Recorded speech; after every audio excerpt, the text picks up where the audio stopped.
5 وقت کی نماز یہ میرے نبی کی آنکھوں کی ٹھنڈک ہے، 5 وقت کی نماز اس امت کی شان پہچان ہے۔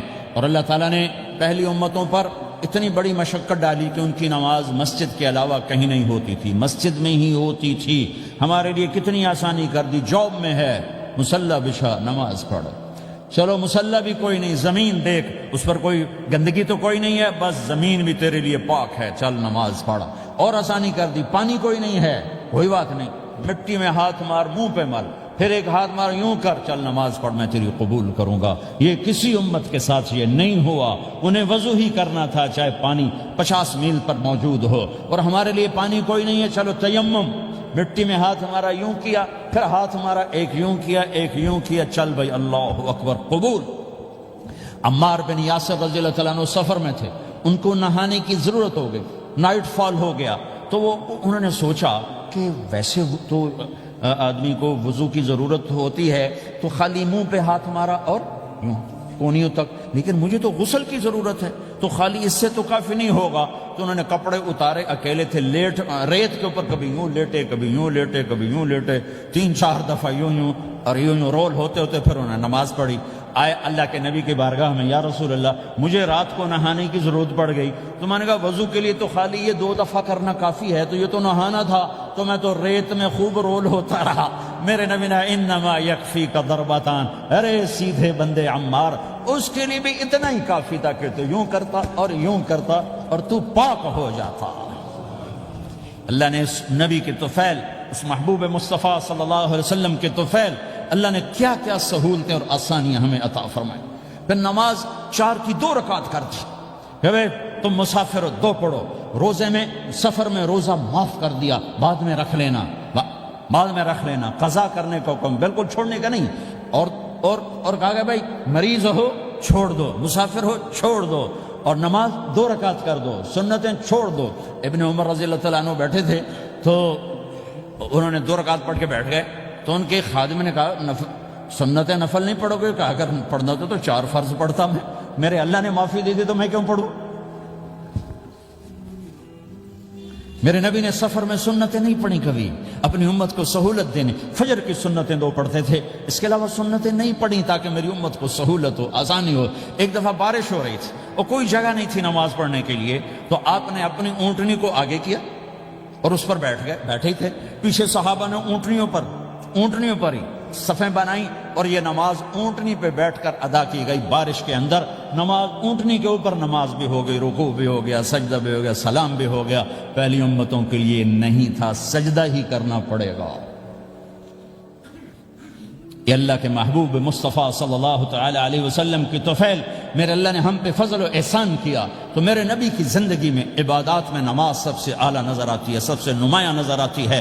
اور پھر بازار میں، گھر میں، دفتر میں، ماحول میں میرے نبی کے اخلاق، یہ زندگی کا دوسرا روشن پہلو ہے۔ میرے نبی کی ساری زندگی 2 لفظوں میں آتی ہے، عبادت اخلاق، عبادت اخلاق، یا 2 اور لفظ، حقوق اللہ حقوق العباد، حقوق اللہ حقوق العباد۔ حقوق اللہ میں نماز سب سے اعلیٰ، اور حقوق العباد میں لوگوں کی برداشت کرنا، لوگوں سے درگزر کرنا، معاف کرنا، جھوٹ سے بچنا، دھوکے سے بچنا۔ میرے نبی سے پوچھا گیا یا رسول اللہ مسلمان کنجوس ہو سکتا ہے؟ ہم نے کہا ہو سکتا ہے۔ یا رسول اللہ مسلمان کمزور ہو سکتا ہے، بزدل ہو سکتا ہے، ڈرپوک ہو سکتا ہے؟ آپ نے کہا ہو سکتا ہے۔ یا رسول اللہ مسلمان جھوٹ بول سکتا ہے؟ آپ نے کہا نہیں، جھوٹ نہیں بول سکتا، جھوٹ نہیں بول سکتا۔ ہاں، الا لعنت اللہ علی الکاذبین، جھوٹوں پہ اللہ کی لعنت۔ اس لعنت کے ساتھ 400 پاؤنڈ بچا لیے، 4000 بچا لیے، 4 ملین بچا لیے، 4 بلین بچا لیے، 4 ٹریلین بچا لیے، ساری دنیا کو بچا لیا، اور اوپر اللہ کی لعنت پڑی تو اللہ کی قسم گھاٹے کا سودا ہے۔ اور سچے ہو گئے، سچ بولا، یہ میں 100 پاؤنڈ کماتا ہوں، لے لو جو لینا ہے اس میں سے، یہ میں 1000 پاؤنڈ کماتا ہوں، لے لو جو لینا ہے، یہ میں 50,000 پاؤنڈ کماتا ہوں، لے لو جو لینا ہے، کہ مسلمان کی زبان سے جھوٹ نہیں نکلتا، سچ ہی بولتا ہے۔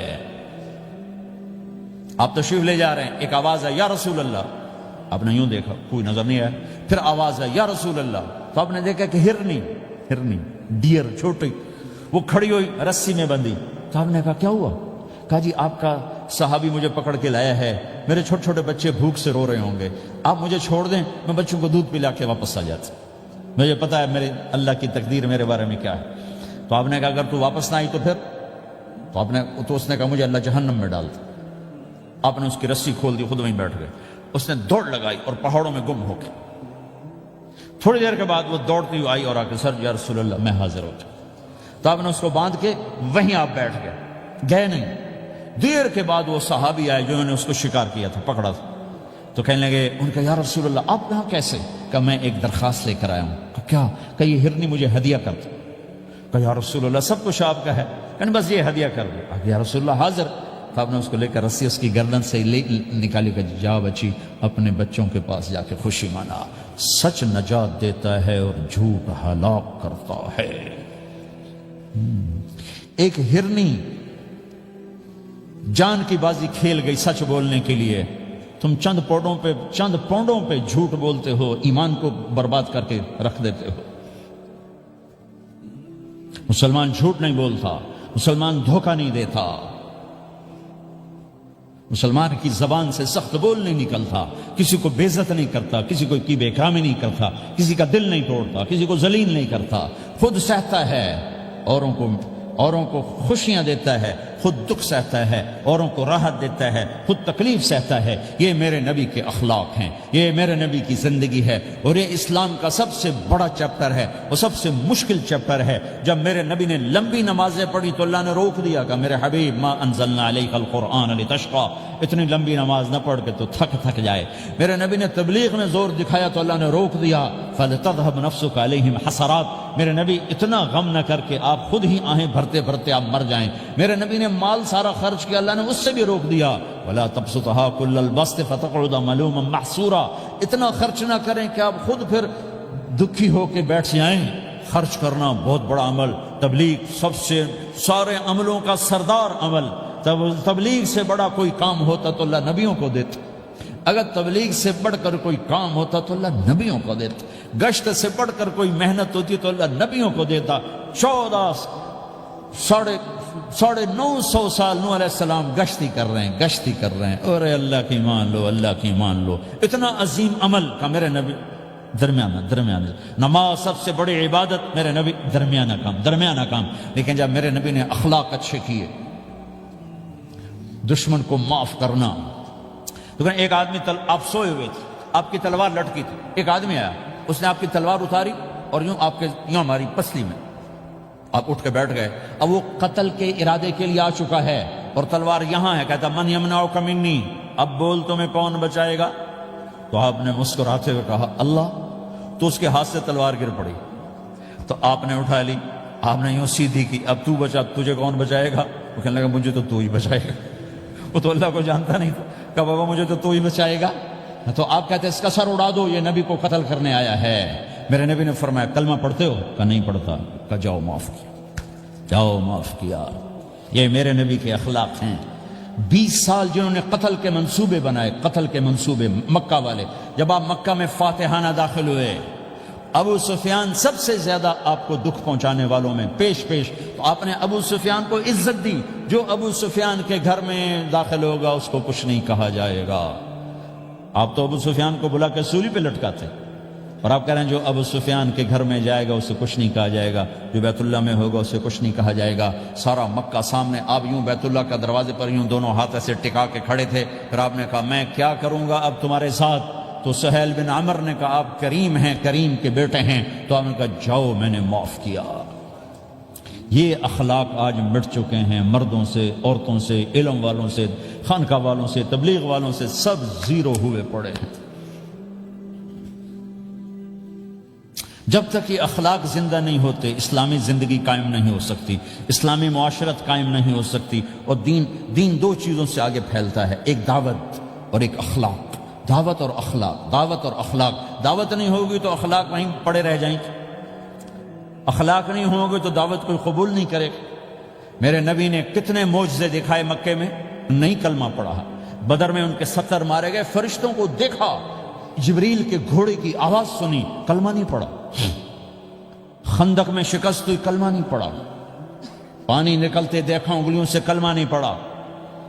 ایک بکرے کا ایک بازو پکایا، ایک بازو بکرے کا، ایک اگلا جو بازو ہوتا، اور 40 آدمیوں نے کھانا کھایا اور ایک بوٹی کم نہیں ہوئی، کلمہ نہیں پڑھا۔ لیکن جب میرے نبی نے کہا جاؤ معاف کیا تو سارے ہی کلمہ پڑ گئے کہ واقعہ یہ اخلاق نبی کے ہو سکتے۔ حنین کی جنگ میں جب بھاگے لوگ، شکست ہوئی، تو ایک صحابی کا بھاگتے ہوئے پاؤں ہمارے نبی کا پاؤں پر آیا، اور جوتا سخت تھا، تو آپ نے کہا اوجعتنی، اور آپ کے ہاتھ میں چھڑی تھی، آپ نے اس کو یوں ماری، اوجعتنی، ارے تو نے مجھے کتنا زیادہ درد پہنچایا، دکھ پہنچایا۔ وہ بیچارے پگھل کے رہ گئے اور پریشان ہو گئے، اور فرماتے ہیں سارا دن میں پریشان، ساری رات پریشان کہ اللہ کے نبی کو میں نے تکلیف پہنچائی، اب میرا کیا بنے گا۔ اگلا دن ہوا تو اعلان ہو رہا تھا بھائی جس کا پاؤں نبی کے پاؤں پہ آیا تھا اس کو اللہ کے نبی بلا رہے ہیں۔ تو صحابی کہنے کہ میں نے سمجھا بس اب میری تو دنیا بھی گئی اور آخرت بھی گئی، اب میرے اوپر کیس بنے گا اور مجھے ڈانٹ ڈپٹ بھی ہوگی، میرا کتنا بڑا گھاٹا نقصان ہوگا۔ یہ حاضر ہوئے ڈرتے ڈرتے، تو آپ نے فرمایا میرے بھائی کل میں نے تمہیں چھڑی ماری تھی، وہ مجھے معاف کر دینا، اور یہ 80 اونٹ تمہیں ہدیہ دیتا ہوں، 80 کیملز یعنی 80 پراڈو، 80 رینج روور کا یہ میری طرف سے تمہیں ہدیہ ہے۔ وہ حیران پریشان، یہ میرے نبی کے اخلاق ہیں، یہ میرے نبی کے اخلاق ہیں۔ کانٹے بچھانے والی نے 4 دن آنا چھوڑ دیا، بیمار ہو گئی تھی، تو ہم نے کیا بات ہے، وہ ہمارے راستے میں اب کانٹے کوئی نہیں ہیں، کہا جی وہ بیمار پڑی ہے جو کانٹے بچھاتے تھے، تو آپ اس کے گھر چلے گئے، ماں جی خیریت تو ہے، آپ ٹھیک تو ہیں، کہا بیٹا مجھے کلمہ پڑھا دے، بس تیرے اخلاق نے مجھے فتح کر لیا ہے۔ میرے بھائیوں یہ چیپٹر بھول چکے ہیں، بھول چکے ہیں، بھول چکے ہیں۔ جب تک یہ چیپٹر زندہ نہیں ہوگا زندگی اسلامی نہیں بنے گی، معاشرہ اسلامی نہیں بنے گا، اور آگے قوموں کے لیے اسلام کا دروازہ نہیں کھلے گا۔ ہمیں معاف کرنا آتا ہو، ہمیں گالی دینے والے کو دعا دینا آتا ہو، غیبت کرنے والے کی تعریف آتی ہو، اور غیبت کرنے سے، غیبت سننے سے اپنے آپ کو ایسے بچاؤ جیسے زہر سے بچاتے ہو، اسے آگ سے بچاتے ہو۔ ایک دوسرے کو نفرت کا بول نہ بولو ورنہ ساری زندگی تباہ و برباد ہو جائے گی۔ میرے رب کی قسم، میرے نبی نے کہا ایک زبان کا بول انسان بولتا ہے اور جہنم کی گہرائیوں میں گر جاتا ہے، اور ایک زبان کا بول انسان بولتا ہے اور جنت کے درجات پر چڑھ جاتا ہے۔ یہ زبان بہت طاقتور چیز ہے، میں ہر بیان میں اس کو دہرا رہا ہوں کہ جتنا یہ عمل ختم ہو چکا ہے اتنا کوئی عمل بھی نہیں ختم ہوا ہے۔ اور ایک صحابی ہیں ابو دجانہ۔ کون ابو دجانہ؟ السابقون الاولون من المہاجرین والانصار، اس میں پہلی صف کے صحابہ۔ کون ابو دجانہ؟ جب آپ حج پر گئے تو اپنی جگہ مدینے کا امیر ابو دجانہ کو بنایا۔ ابو دجانہ حج میں شریک نہیں ہوئے کہ آپ نے اپنی جگہ ان کو اپنا نائب بنا کے وہاں کھڑا فرمایا ابو دجانہ میری جگہ پر مدینے کا امیر ہے، یہ وہ ابو دجانہ ہیں۔ کون ابو دجانہ؟ جو جنگ بدر سے لے کر آخری حج تک ہر سفر میں شریک ہیں، ہر سفر میں شریک ہیں۔ ان کی ایک بات میں بتانا چاہتا ہوں، پہلے تھوڑی سی ان کی ہسٹری بتانا چاہتا ہوں۔ کون ابو دجانہ؟ احد کی جنگ میں آپ نے تلوار اٹھائی، کہا اس تلوار کو کون لے گا؟ کئی صحابہ کھڑے ہو گئے۔ آپ نے کہا اس تلوار کا حق کون ادا کرے گا؟ سارے بیٹھ گئے، 3 آدمی کھڑے رہے، ایک زبیر بن عوام، ایک عمر بن خطاب، ایک ابو دجانہ۔ ان کا نام ہے سماک بن خرشنہ، سماک بن خرشنہ ان کا نام ابو دجانہ سے مشہور ہے۔ تو آپ نے تلوار نہ عمر کو دی، نہ زبیر کو دی، ابو دجانہ کو دی۔ تو عمر رضی اللہ عنہ نے تو محسوس نہیں کیا، حضرت زبیر نے محسوس کیا کہ اس کو کیوں دی، مجھے کیوں نہیں دی، میں مہاجرین میں سے ہوں، میں پھوپھی کا بیٹا ہوں، میں اس سے دلیری میں کم نہیں ہوں۔ بلکہ حضرت زبیر کی دلیری کی تو دھک تھی، جدھر سلوار چلتی تھی کاٹتی چلی جاتی تھی، کہنے کہ میں دیکھوں گا یہ کیا کرتا ہے۔ تو ابو دجانہ کے پیچھے پیچھے زبیر ہو لیے۔ تو ابو دجانہ نے جو حملہ کیا تو 3000 کا لشکر تھا، اس کو چیر کے پار نکل کے، پورے لشکر کو کاٹ کے پار نکل کے، اور آگے عورتیں کھڑی تھیں جو مکے کے لشکر کو تیار کر رہی تھیں۔ نحن بنات طارق نمشي على النمارق مشي القتى البوارق المسك في المخالق المسك في المفارق والضر في المخالق ان تقبلوا نعانق وتدبروا نفارق فراق غیر وامق۔ یہ گانا گا رہی تھیں اور ان کو تیار کر رہی تھیں۔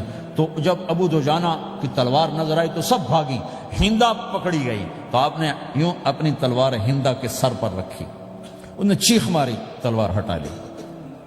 تو زبیر پیچھے پیچھے کہ کیا کیا ہے؟ جنگ میں اگر کوئی عورت حصہ لے اسے مارنا جائز ہے، ویسے جائز نہیں ہے، عورت کو، بچے کو، بوڑھے کو ہاتھ لگانا جائز نہیں ہے۔ تو انہوں نے کہا تلوار کیوں نہیں چلائی؟ کہا میرے محبوب کی تلوار ہے، عورت کے خون سے رنگین کر کے اس کی شان نہیں گھٹانا چاہتا، یہ میرے نبی کی تلوار۔ پھر واپس ہوئے، پھر اٹیک کیا اور پھر مجمع کو چیر دیا۔ سامنے ایک آدمی آ رہا تھا ہاتھی کی طرح، اتنا لمبا موٹا تازہ، تو زبیر کہنے لگے میرے جی میں آیا کبھی اس کی ٹکر ہونا پھر میں دیکھوں ابو دجانہ کیا چیز ہے۔ تو اللہ کا کرنا ایسا ہوا ابو دجانہ دونوں آمنے سامنے ہو گئے، تو وہ ایسے شاہ سوار تھے کہ دونوں طرف کے لشکر ذرا تھم گئے اور وہ دونوں بھڑ گئے۔ ابو دجانہ کے اپنے جوہر، اس پہلوان کے اپنے جوہر، غبار اٹھا، مٹی اٹھی، اور اس کی اپنی طاقت، ان کی اپنی طاقت، انہوں نے ابو دجانہ کو اس نے زخمی کر دیا۔ ابو دجانہ نے جو جوش میں آ کے ماری تلوار، اس کو لگی یہاں، تو اتنی طاقت سے لگی کہ اس کے نیچے اتر کر 2 ٹکڑوں میں تقسیم کر دی، یوں ماری، تو ایک حصہ ادھر ایک حصہ، پھر یوں دیکھا اور اپنے چہرے سے لوہے کی ٹوپی اتاری، اما ترا انا ابو دجانہ، کیا دیکھ رہے ہو؟ میں ہوں ابو دجانہ، تلوار صحیح لی ہے میں نے، غلط نہیں لی، یہ ابو دجانہ ہیں۔ اور جب شکست ہو گئی احد کی جنگ میں، اور پھر 10-12 آدمیوں نے آپ کو گھیرے میں لیا ہوا تھا، ان میں ایک ابو بکر تھے، عمر تھے، علی تھے، طلحہ تھے، زبیر تھے، سعد بن ابی وقاص تھے، اور سہل بن حنیف تھے، عبادہ قتادہ بن نعمان تھے، اور ابو دجانہ تھے رضی اللہ تعالی عنہم، ان میں سے ایک ابو دجانہ بھی تھے۔ اور یمامہ کی جنگ میں ابو دجانہ شہید ہوئے، یمامہ کی جنگ میں شہید ہوئے۔ یہ ابو دجانہ کی تھوڑی سی سیرت آپ کے سامنے آئی ہے۔ اس کے بعد اب آپ ان کے قول کو سنو تاکہ اس کا وزن آپ کے سامنے آئے۔ یہ بدر کے شریک ہیں، اللہ کے نبی نے کہا بدر کا صحابی جو مرضی کرے بخشا گیا۔ یہ صلح حدیبیہ کے شریک ہیں، اللہ نے قرآن میں کہا لقد رضی اللہ، میں ان سے راضی ہو گیا۔ یہ صحابی ہیں، اللہ نے کہا کلا وعد اللہ الحسنى، اے میرا نبی تیرے ہر صحابی کے لیے جنت کا وعدہ ہے۔ اور اب یہ کیا کہتے ہیں؟ یہ کیا کہتے ہیں؟ لوگو ان ارجع عملی عند، لوگو میرے پاس، ابو دجانہ میرے پاس بخشش کا سب سے بڑا عمل جانتے ہو کیا ہے؟ بدر نہیں، احد نہیں، حدیبیہ نہیں، خندق نہیں، خیبر نہیں، فتح مکہ نہیں، آخری حج نہیں، کیا ہے؟ کیا ہے؟ لوگو ان ارجع عملی عندی، میرے پاس آخرت میں بخشش کا سب سے بڑا عمل بس ایک ہے کہ ما آذیت احدا بلسانی، میں نے اپنی زبان سے کبھی کسی کو دکھ نہیں پہنچایا۔ ولا اجد فی قلبی غلا لاحد، اور میرے دل میں کسی کے لیے بغض کوئی نہیں ہے، بس یہ میری بخشش کا عمل ہے۔ تو بھائیو، نبی کے اخلاق میں 2 چیزیں لے لو، ایک زبان سے کسی کو دکھ نہ دو، ایک دل میں کسی کا بغض نہ رکھو۔ اللہ کی قسم بغیر حساب کتاب کے جنت میں جاؤ گے۔ بڑے بڑے جنید بغدادی اور بڑے بڑے معرفت والے تمہیں دیکھتے رہ جائیں گے، تمہاری رفتار اتنی تیز ہوگی کہ تمہیں وہی پکڑ سکے گا جس کا یہ 2 عمل تم سے زیادہ اچھا ہوگا۔ جس روڈ پہ رش ہوتا آپ وہاں سے گاڑی ہٹا لیتے ہو، ادھر نہیں جانا، ادھر رش ہے، وہ سائن وغیرہ آپ کو آ جاتے ہیں کہ ادھر بلاک ہے، ادھر نہیں جانا، ادھر جانا ہے۔ تو جہاں روڈ پہ رش ہوتا ہے تو قیمتی سے قیمتی گاڑی کی رفتار بھی آہستہ ہو جاتی ہے، اور جہاں روڈ خالی ہوتا ہے تو پرانی گاڑی بھی بھاگے جا رہی ہوتی ہے۔ ہمارے یہاں پرانی گاڑی ہوتی ہے نا، پرانی بسوں کے پیچھے لکھا ہوتا ہے نہ انجن کی خوبی نہ ڈرائیور کا کمال، خدا کے سہارے چلی جا رہی ہے۔ اور جس کے پاس ایسی گاڑی ہو، نہ انجن کی خوبی نہ ڈرائیور کا کمال، تو اگر اس کو روڈ خالی مل جائے تو وہ تو مرسیڈیز والے سے پہلے پہنچے گا، رینج روور والے سے پہلے پہنچے گا، بینٹلی والے سے پہلے پہنچے گا، رولز رائس والے سے پہلے پہنچے گا، جو وہ تو پھنسی کھڑی، اور اس کا روڈ ہی خالی ہے۔ تو میرے بھائیو، یہ میں ایک مثال دیتا ہوں، عبادات کی روڈ پہ بہت رش ہے، نمازی بے شمار ہیں، روزے دار بے شمار ہیں، عمرے والے بے شمار ہیں، حج والے بے شمار ہیں، اور تہجد گزار بے شمار ہیں، علماء بے شمار ہیں، حافظ بے شمار ہیں، ذکر والے بے شمار ہیں، بہت رش ہے، تبلیغ والے بے شمار ہیں، لیکن جو اخلاق والا روڈ ہے نا، یہ خالی پڑا ہے۔ اس پہ موٹر زوکی پہ چڑھ کے آ جاؤ تو سب سے آگے نکل جاؤ، سائیکل پہ چڑھ کے آ جاؤ تو سب سے آگے نکل جاؤ، کہ روڈ ہی خالی ہے، اخلاق کا روڈ خالی ہے۔